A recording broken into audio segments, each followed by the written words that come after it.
The Inn at Rose Harbour by Debbie Macomber. Read for you by Lorelei King. September 2012. Dear friends, I got the message. You love Cedar Cove, and you didn't want to leave the characters behind, all 10,000 of them. Okay, that's a slight exaggeration, but that was the problem. 13 books, each with its own cast of characters. If your head wasn't spinning remembering who was who, then mine was. It was time, but goodbyes are hard, and from what some of you wrote me, traumatic. As an author, I listen to my readers. You have guided my career since I first published. I try never to disappoint those who have been so encouraging and loyal. So I came up with a compromise. My new series involves a wonderful bed and breakfast set in Cedar Cove.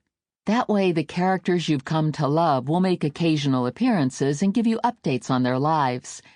However, the focus of the story will revolve around Jo Marie and the guests who come to stay at the Rose Harbour Inn.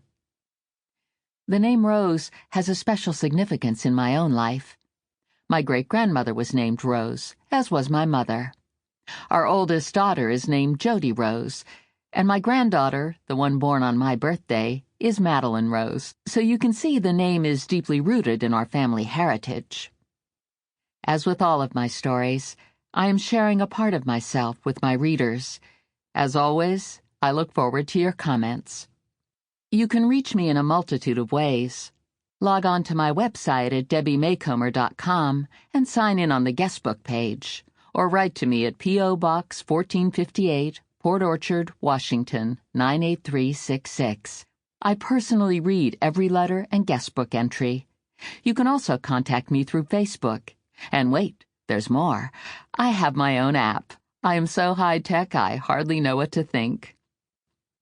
Now sit back, put your feet up, and meet Jo Marie as she entertains her first 2 guests. This is a new life for her, and I'm sure you'll come to love her, and the people who enter through her door and find harbor and healing. Warmest regards, Debbie Macomber. Chapter 1.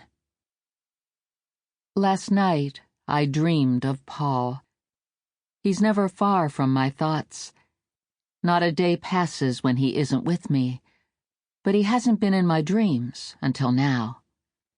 It's ironic, I suppose, that he should leave me, because before I close my eyes, I fantasize about what it would feel like to have his arms wrapped around me.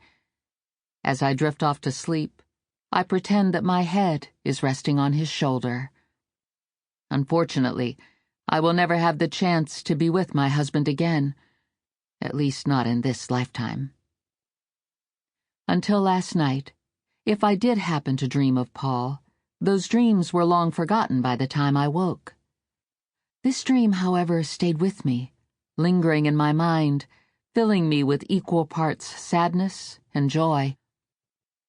When I first learned that Paul had been killed, the grief had been all-consuming, and I didn't think I would be able to go on.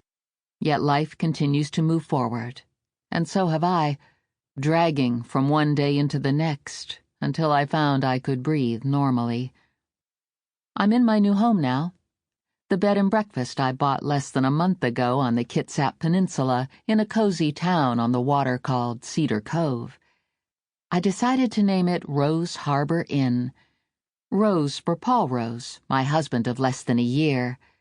The man I will always love, and for whom I will grieve for whatever remains of my own life.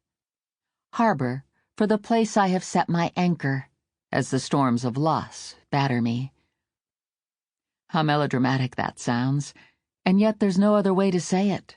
Although I am alive, functioning normally, at times I feel half dead. How Paul would hate hearing me say that, but it's true. I died with Paul last April, on some mountainside in a country half a world away, as he fought for our nation's security. Life as I knew it was over in the space of a single heartbeat. My future, as I dreamed it would be, was stolen from me. All the advice given to those who grieve said I should wait a year. Sample complete. Ready to continue?